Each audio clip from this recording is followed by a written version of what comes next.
الحمد لله نحمده ونستعينه ونستغفره ونؤمن به ونتوكل عليه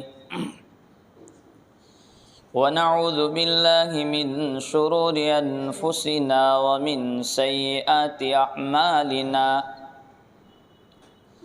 من يهده الله فلا مضل له ومن يضلله فلا هادي له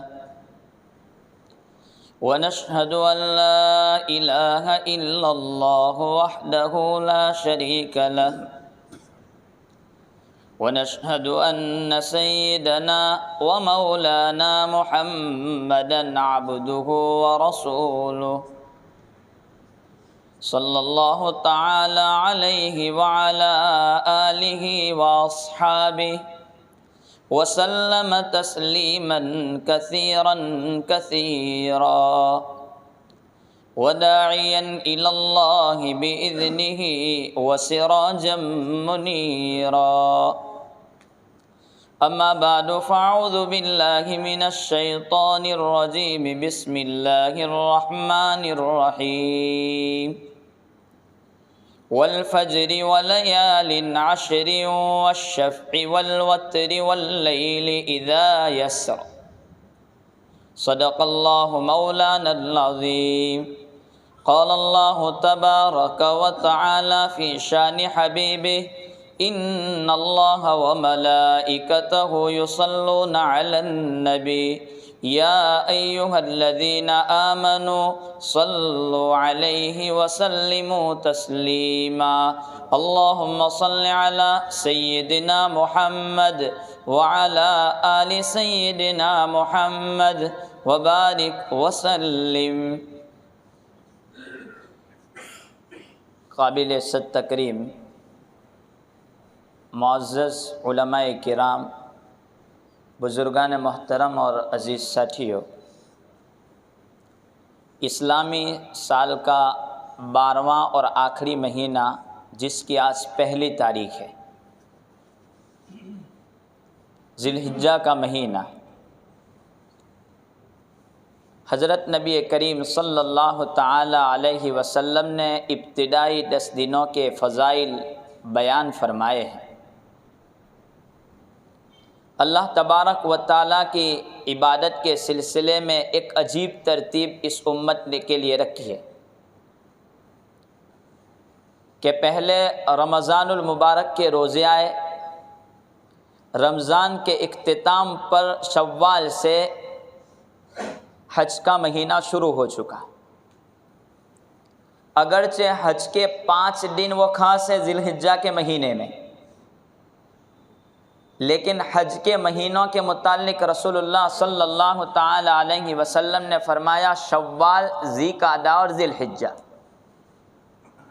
اس لیے کہ اگر کوئی بندہ شوال میں حج کا احرام پہننا چاہے تو وہ پہن سکتا ہے. شوال سے سفر کے لیے نکلے اور حج کا احرام پہن لے تو اس کے لیے اجازت، اگرچہ حج اس کے وقت پر کرے گا. اور چونکہ ابھی سواریوں کا انتظام اور ابھی آدمی بہت جلدی وہاں پہنچ سکتا ہے، لیکن پہلے چونکہ لوگ رمضان کے اختتام سے ہی سفر کے لیے نکل جاتے تھے اور 2-3 مہینوں کا سفر ہوتا تھا، پھر حج کرتے تھے. خیر، تو رمضان کا مہینہ، اس کے بعد حج بیت اللہ، ہر حج کے ایام شروع ہو چکے اور حج کے اختتام پر قربانی جیسی عبادت کو رکھا. تو یہ بڑے بابرکت ایام ہیں، بڑی برکت والے دن ہیں. رسول اللہ صلی اللہ تعالی علیہ وسلم نے ارشاد فرمایا کہ اگر کوئی بندہ، ترمذی شریف کی روایت ہے کہ اگر کوئی بندہ یہ 10 دن، ابتدائی جو 10 دن ہے، ان 10 دنوں میں اگر کوئی بندہ 1 دن کا روزہ رکھے، یعنی 1 سے لے کر 9، 10ویں دن تو رکھنا نہیں ہے، 1 دن کا روزہ رکھے تو اس کو 1 سال کے روزوں کے برابر ثواب ملتا ہے. اور ایک رات اگر عبادت کر لے تو اس کو شب قدر کے برابر ثواب ملتا ہے۔ ایک رات عبادت کرنے کا مطلب یہ نہیں کہ آدمی پوری رات جاگتا رہے، عشاء جماعت سے پڑھ لی، فجر جماعت سے پڑھ لی تو بھی اس کو رات بھر عبادت کا ثواب ملے گا۔ البتہ اگر تہجد میں اٹھ جاویں تو بہت بہتر، سونے پر سہاگا ہے۔ لیکن اگر عادت نہیں ہے تو آدمی کو روزانہ 2 رکعت تہجد کی نیت سے پڑھ کر سو جانا چاہیے۔ اگرچہ تہجد کا افضل وقت تو ہے آخری، جس میں ہم اٹھتے ہیں 3:30 4 بجے کے وقت کے قریب، یہ افضل وقت ہے۔ لیکن اگر کوئی عشاء کی نماز کے بعد 2 رکعت سنت مؤکدہ ادا کرنے کے بعد تہجد کی نیت سے 2 رکعت پڑھنا چاہے تو وہ پڑھ لے۔ تہجد کا ثواب یہ ملتا ہے کہ آدمی اگر تہجد کی پابندی کرتا ہے تو وہ دنیا سے جب رخصت ہوگا تو وہ اللہ کا ولی بن کر کے رخصت ہوگا۔ تو اگر عادت نہیں ہے اٹھنے کی تو کم سے کم روزانہ رات کو 2 رکعت پڑھنے کی عادت ڈال دیں تہجد کی نیت سے، انشاءاللہ اس کی برکت سے اللہ اٹھا بھی دے گا۔ لیکن ہمارے یہاں الٹے کام ہے، ہم رات کو 12-1 بجے تک ہمارے نوجوان جاگتے ہیں اور صبح 10-11 بجے تک سوتے ہیں، پھر اٹھ کر کے اپنے دھندوں کے لیے نکل جاتے ہیں۔ یہ مناسب نہیں ہے، پھر روزی کی برکت ڈھونڈتا ہے، شکایتیں کرتا ہے، اس سے روزی نہیں مل سکتی۔ پیسے بہت مقدار میں آ سکتے ہیں لیکن روزی کی برکتوں سے وہ محروم رہتا ہے، صحت و عافیت سے وہ محروم رہتا ہے۔ خدا کا ایک نظام ہے۔ تو یہ 10 دن بڑے بابرکت دن ہیں۔ حضرت نبی کریم صلی اللہ تعالی علیہ وسلم نے ارشاد فرمایا، اس 10 دن میں اگر کوئی بندہ کوئی عمل کرتا ہے، کوئی صدقہ کرتا ہے یا کوئی نوافل پڑھتا ہے تو اس کا ثواب دوسرے مہینوں سے بہت زیادہ اللہ تبارک و تعالیٰ کو پسند ہے یہ عبادت کرنا۔ صحابہ نے سوال کیا تھا، اللہ کے رسول جہاد بھی؟ کہا کہ ہاں جہاد سے بھی افضل ہے اس مہینے میں عبادت کا ثواب۔ یہ 10 دن میں قدر کر لیں، ایک ایک لمحے کو غنیمت سمجھیں، ایک ایک منٹ اور ایک ایک رات کی قدر کریں۔ بے جا اپنی راتوں کو فضول بکواس میں اور موبائل میں اور غلط چیزوں میں استعمال نہ کریں۔ اگر کچھ کام نہیں کرنا ہے، نہ قرآن پڑھنا ہے، نہ کچھ کرنا ہے تو عشاء کی نماز کے بعد سو جائیں۔ ٹھیک ہے 5-10 منٹ بیٹھ گئے، باتیں کر لی، گھر کے کام کر لیے بہت، لیکن 12-1 بجے تک سونا جاگنا حدیث میں اس سے منع کیا گیا ہے۔ لا ثمرۃ بعد العشاء، عشاء کے بعد کوئی قصہ کہانی اور کوئی بات نہیں ہے۔ جو آیتیں میں نے آپ حضرات کے سامنے پڑھی وہ 30ویں پارے کی ایک سورت کی ابتدائی آیتیں ہیں۔ والفجر ولیال عشر، اللہ تبارک و تعالیٰ نے اس میں 10 راتوں کی قسم کھائی ہے۔ رب العالمین کو قسم کھانے کی ضرورت نہیں ہے، قسم تو مجھے اور آپ کو کسی کو بھروسہ دلانے کے لیے ضرورت پڑتی ہے۔ البتہ اس میں مسائل بہت سارے ہیں کہ کب کھائی جا سکتی ہے قسم، تو اللہ تبارک و تعالیٰ کو بھروسہ دلانے کی ضرورت نہیں ہے، وہ بے نیاز ہے۔ اگر اللہ تبارک و تعالیٰ کبھی قسم کھاوے تو اس قسم کا مطلب یہ ہے کہ جو چیز میں بیان کرتا ہوں وہ بڑی عظیم چیز ہے، بہت بہتر چیز ہے، اس پر عمل کرنا بہت بڑے فائدہ رکھتا ہے۔ تو یہ 10 راتوں کی قسم رب العالمین نے کھا کر کے بتلایا کہ ان 10 راتیں اس کی قدر کرو، ان 10 ایام کی قدر کرو، یہ آپ کے لیے بہت بڑا ثواب رکھتی ہے۔ رسول اللہ صلی اللہ تعالی علیہ وسلم نے روزوں کے فضائل بیان کیے، اور جب عرفہ کا دن کا وقت آیا کہا کہ عرفہ کا دن 9 ذی الحجہ کا روزہ اگر کوئی بندہ رکھ لیتا ہے تو مجھے اللہ تبارک و تعالیٰ کی ذات سے امید ہے کہ اس کے اگلے اور پچھلے گناہوں کو اللہ تبارک و تعالیٰ معاف کر دے۔ 1 سال اگلے نے 1 سال پچھلے گناہوں کو رب العالمین معاف کر دیں گے۔ جہاں پر حدیث میں گناہوں کی معافی کا ذکر ہے اس سے چھوٹے چھوٹے گناہ مراد ہے، بڑے نہیں۔